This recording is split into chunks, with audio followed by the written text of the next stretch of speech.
पता नहीं ऐसा क्यों होता है मनो, पर जब वहाँ हूँ तो लगता है वही मेरा सच है। और जब यहाँ तुम्हारे पास आता हूँ तो लगता है सच तो यह है।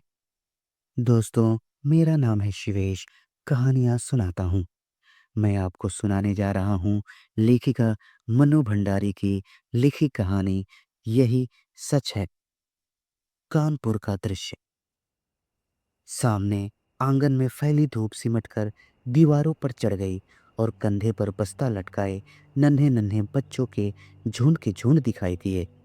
तो एकाएक ही मुझे समय का आभास हुआ। घंटा भर हो गया यहाँ खड़े खड़े और संजय का अभी तक पता नहीं। झुंझलाती सी मैं कमरे में आती। कोने में रखी मेज पर किताबें बिखरी पड़ी हैं, कुछ खुली कुछ बंद। एक क्षण मैं उन्हें देखती रहती हूँ, फिर निरुद्देश सी कपड़ों की अलमारी खोलकर सरसरी सी नज़र से कपड़े देखती हूँ। सब बिखरे पड़े हैं। इतनी देर यूं ही व्यर्थ खड़ी रही, इन्हें ही ठीक कर लेती, पर मन नहीं करता और फिर बंद कर देती हूँ। नहीं आना था तो व्यर्थ ही मुझे समय क्यों दिया। फिर यह कोई आज की ही बात नहीं है। हमेशा संजय अपने बताए हुए समय से घंटे 2 घंटे देरी करके आता है और मैं ही कि उसी क्षण से प्रतीक्षा करने लगती हूँ। उसके बाद लाख कोशिश करके भी तो किसी काम में अपना मन नहीं लगा पाती। वह क्यों नहीं समझता कि मेरा समय बहुत अमूल्य है। थीसिस पूरी करने के लिए अब मुझे सारा समय पढ़ाई में ही लगाना चाहिए, पर यह बात उसे कौन समझाए। मेज पर बैठकर मैं फिर पढ़ने का उपक्रम करने लगती हूँ, पर मन है कि लगता ही नहीं। पर्दे के जरा से हिलने से दिल की धड़कन बढ़ जाती है और बार बार नज़र घड़ी के सरकते हुए कांटों पर दौड़ जाती है। हर समय यह लगता है वह आया, वह आया। तभी मेहता साहब की 5 साल की छोटी बच्ची झिझकती सी कमरे में आती है। आंटी, हमें कहानी सुनाओगी? नहीं, अभी नहीं, पीछे आना। मैं रुखाई से जवाब देती हूँ। वह भाग जाती है। ये मिसेज मेहता भी एक ही हैं। यूं तो महीनों शायद मेरी सूरत नहीं देखती, पर बच्ची को जब तब मेरा सिर खाने को भेज देती हैं। मेहता साहब तो फिर कभी कभी 8-10 दिन में खैरियत पूछ ही लेते हैं, पर वे तो बेहद अकड़ू मालूम होती हैं। अच्छा ही है, ज़्यादा दिलचस्पी दिखाती तो क्या मैं इतनी आज़ादी से घूम फिर सकती थी। खट खट खट, वही परिचित पद ध्वनि। तो आ गया संजय। मैं बरबस ही अपना सारा ध्यान पुस्तक में केंद्रित कर लेती हूँ। रजनीगंधा के ढेर सारे फूल लिए संजय मुस्कुराता सा दरवाजे पर खड़ा है। मैं देखती हूँ, पर मुस्कुराकर स्वागत नहीं करती। हंसता हुआ वह आगे बढ़ता है और फूलों को मेज पर पटक कर पीछे से मेरे दोनों कंधे दबाता हुआ पूछता है, बहुत नाराज हो? रजनीगंधा की महक से जैसे सारा कमरा महकने लगता है। मुझे क्या करना है नाराज होकर? रुखाई से मैं कहती हूँ। वह कुर्सी सहित मुझे घुमाकर अपने सामने कर लेता है और बड़े दुलार के साथ थोड़ी उठाकर कहता, तुम ही बताओ क्या करता? क्वालिटी में दोस्तों के बीच फंसा था। बहुत कोशिश करके भी उठ नहीं पाया। सबको नाराज करके आना अच्छा भी तो नहीं लगता। इच्छा होती है कह दूं, तुम्हें दोस्तों का ख्याल है, उनके बुरा मानने की चिंता है, बस मेरी ही नहीं। पर कुछ कह नहीं पाती। एकटक उसके चेहरे की ओर देखती रहती हूँ। उसके सांवले चेहरे से पसीने की बूंद चमक रही है। कोई और समय होता तो मैंने अपने आंचल से इन्हें पूछ दिया होता, पर आज नहीं। वह मंद मंद मुस्कुरा रहा है। उसकी आंखें क्षमा याचना कर रही है, पर मैं क्या करूं? तभी वह अपनी आदत के अनुसार कुर्सी के हत्थे पर बैठकर मेरा गाल सहलाने लगता है। मुझे उसकी इसी बात पर गुस्सा आता है। हमेशा इसी तरह करेगा और फिर दुनिया भर का लाड़ दुलार दिखलाएगा। वह जानता जो है कि इसके आगे मेरा क्रोध नहीं टिक पाएगा। फिर उठकर वह फूलदान के पुराने फूल फेंक देता है और नए फूल लगाता है। फूल सजाने में वह कितना कुशल है। एक बार मैंने यूं ही कह दिया था कि मुझे रजनीगंधा के फूल बड़े पसंद हैं, तो उसने नियम ही बना लिया था, हर चौथे दिन ढेर सारे फूल लाकर मेरे कमरे में लगा देता है। और अब तो मुझे ऐसी आदत भी हो गई है कि एक भी दिन कमरे में फूल ना रहे तो पढ़ने में मन नहीं लगता और ना ही सोने में। ये फूल जैसे संजय की उपस्थिति का आभास देते रहते हैं। थोड़ी देर बाद हम घूमने के लिए निकल जाते हैं। एकाएक ही मुझे ईरा के पत्र की बात याद आती है, जो बात सुनाने के लिए मैं सवेरे से ही आतुर थी। इस गुस्सेबाजी में जाने कैसे ही उसे भूल गए। सुनो, ईरा ने लिखा है कि किसी दिन मेरे पास इंटरव्यू का बुलावा आ सकता है, मुझे तैयार रहना चाहिए। कहाँ? कलकत्ता से? कुछ याद करते हुए संजय पूछता है और फिर एकाएक ही उछल पड़ता है। यदि तुम्हें वह जॉब मिल जाए तो मजा आ जाए दीपा, मजा आ जाए।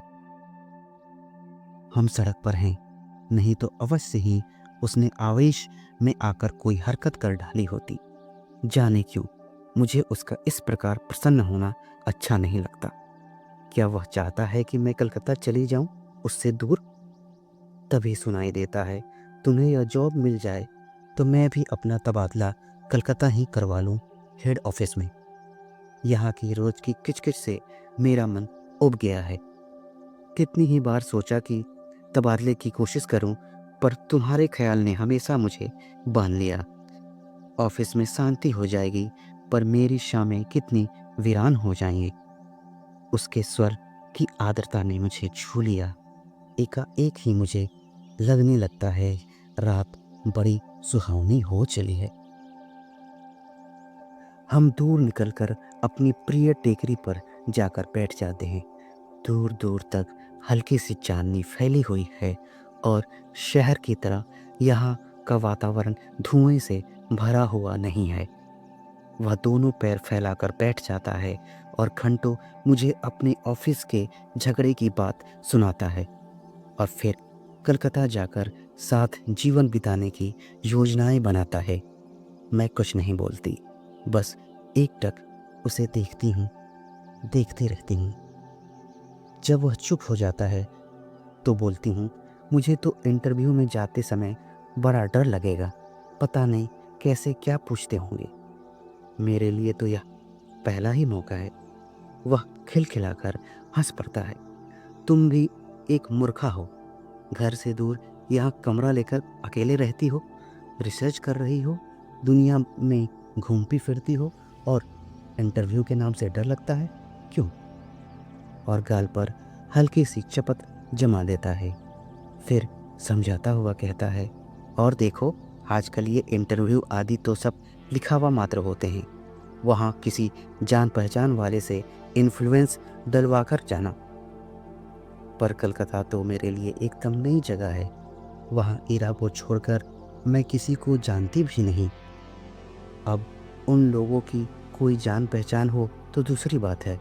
असहाय सी मैं कहती हूँ, और किसी को नहीं जानती? फिर मेरे चेहरे पर नजरें गड़ाकर पूछता है, निश्चित भी तो वही है? होगा, मुझे क्या करना उससे?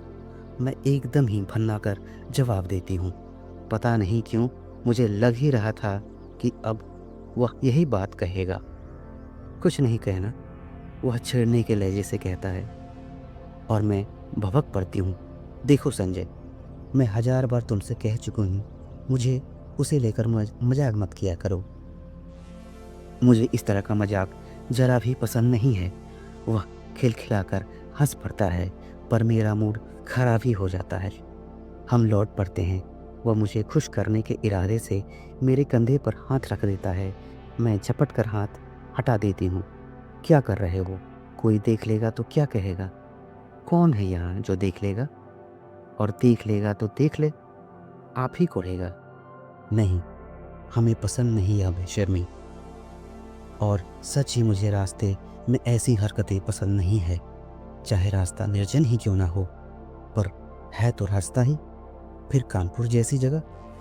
कमरे में लौटकर मैं उसे बैठने को कहती हूँ, पर वह बैठता नहीं, बस बाहों में भर कर एक बार चूम लेता है। यह भी जैसे उसका रोज का नियम है। वह चला जाता है। मैं बाहर बालकनी में निकलकर उसे देखती रहती हूँ। उसका आकार छोटा होते होते सड़क के मोड़ पर जाकर लुप्त हो जाता है।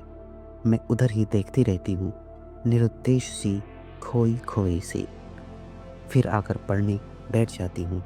रात में सोती हूँ तो देर तक मेरी आंखें मेज पर लगे रजनीगंधा के फूलों को ही निहारती रहती हैं।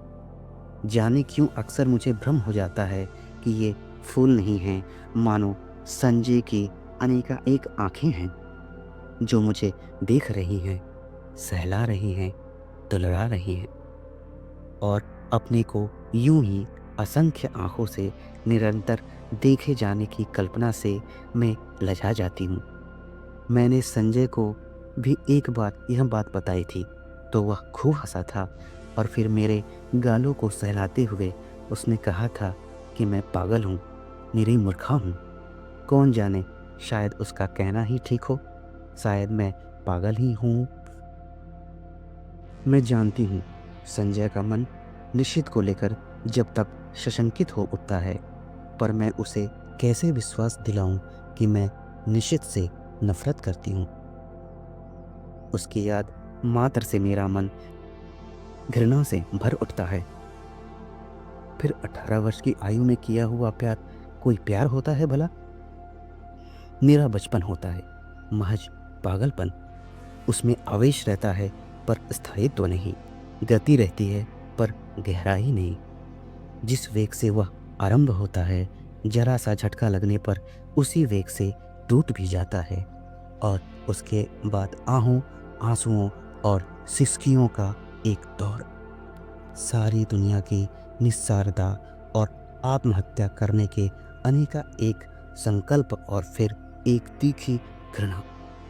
जैसे ही जीवन को दूसरा आधार मिल जाता है, उन सबको भूलने में एक दिन भी नहीं लगता। फिर तो वह ऐसी बेवकूफ़ी लगती है जिस पर बैठकर घंटों हंसने की तबीयत होती है। तब एकाएक ही इस बात का एहसास होता है कि ये सारे आंसू, ये सारी आहें उस प्रेमी के लिए नहीं थी, वरन जीवन की उस रिक्तता और शून्यता के लिए थी जिसने जीवन को नीरस बनाकर बोझिल कर दिया था। तभी तो संजय को पाते ही मैं निशित को भूल गई। मेरे आंसू हंसी में बदल गए और आहों की जगह किलकारियां गूंजने लगी। पर संजय है कि जब तब निशित की बातें को व्यर्थ ही खिन्न कर देता है। मेरे कुछ कहने पर वह खिलखिलाकर अवश्य हंस पड़ता है, पर मैं जानती हूँ वह पूर्ण रूप से आश्वस्त नहीं है। उसे कैसे बताऊं कि मेरे प्यार का, मेरी कोमल भावनाओं का, भविष्य की मेरी अनेका एक योजनाओं का एकमात्र केंद्र संजय ही है। यह बात दूसरी है कि चांदनी रात में किसी निर्जन स्थान पर पेड़ तले बैठकर भी मैं अपनी थीसिस की बात करती हूँ, या वह अपने ऑफिस की, मित्रों की बातें करता है, या हम किसी और विषय पर बात करने लगते हैं। पर इन सब का मतलब यह तो नहीं कि हम प्रेम नहीं करते। वह क्यों नहीं समझता कि आज हमारी भावुकता यथार्थ में बदल गई है। सपनों की जगह हम वास्तविकता में जीते हैं। हमारे प्रेम को परिपक्वता मिल गई है, जिसका आधार पाकर वह अधिक गहरा हो गया है, अस्थायी हो गया है। पर संजय को कैसे समझाऊं यह सब? कैसे उसे समझाऊं कि निशित ने मेरा अपमान किया है, ऐसा अपमान जिसकी कचोट से मैं आज भी तिलमिला जाती हूँ। संबंध तोड़ने से पहले एक बार तो उसने मुझे बताया होता, आखिर मैंने ऐसा कौन सा अपराध कर डाला था जिसके कारण उसने मुझे इतना कठोर दंड दे डाला। सारी दुनिया की भर्त्सना, तिरस्कार, परिहास और दया की विष का मुझे पीना पड़ा, विश्वासघाती नीच कहीं का। और संजय सोचता है कि आज भी मेरे मन में उसके लिए कोई कोमल स्थान है। शे, मैं उससे नफरत करती हूँ और सच पूछो तो मैं अपने आप को भाग्यशाली समझती हूँ कि एक ऐसे व्यक्ति के चंगुल में फंसने से बच गई जिसके लिए प्रेम महज एक खिलवाड़ है। संजय, यह तो सोचो कि यदि ऐसी कोई बात होती तो क्या मैं तुम्हारे तुम्हारी हर उचित अनुचित चेष्टा के आगे यूं समर्पण करती, तुम्हारे चुंबनों और आलिंगनों में अपने को यूं बिखरने देती। जानते हो, विवाह से पहले कोई भी लड़की किसी को इन सब का अधिकार नहीं देती, पर मैंने दिया। क्या केवल इसलिए नहीं कि मैं तुम्हें प्यार करती हूँ, बहुत बहुत प्यार करती हूँ। विश्वास करो संजय, तुम्हारा मेरा प्यार ही सच है। निश्चित का प्यार तो मात्र छल था, भ्रम था, झूठ था। परसों मुझे कलकत्ता जाना है। बड़ा डर लग रहा है, कैसे क्या होगा। मान लो इंटरव्यू में बहुत नर्वस हो गई तो। संजय को कह ही रही थी कि वह साथ चले, पर उसे ऑफिस से छुट्टी नहीं मिल सकती। एक तो नया शहर, फिर इंटरव्यू। अपना कोई साथ होता तो बड़ा सहारा मिल जाता। मैं कमरा लेकर अकेले रहती हूँ, यूं अकेली घूम फिर भी लेती हूँ, तो संजय सोचता है मुझ में बड़ी हिम्मत है, पर सच बड़ा डर लग रहा है। बार बार मैं यह मान लेती हूँ कि मुझे नौकरी मिल गई है और मैं संजय के साथ वहाँ रहने लगी हूँ। कितनी सुंदर कल्पना है, कितनी मादक। पर इंटरव्यू का भय मादकता से भरे इस स्वप्न जाल को छिन्न भिन्न कर देता है। काश संजय भी किसी तरह मेरे साथ चल पाता। अब आगे क्या होगा, क्या होगा कलकत्ता के इंटरव्यू में, ये जानने के लिए इंतजार करिए अगले एपिसोड का। और साथ ही हमसे अपनी बात कहने के लिए या अपनी पसंद बताने के लिए कमेंट सेक्शन में लिखिए। और तब तक के लिए सुनते रहिए किस्सा गो शिवेश को। शुक्रिया।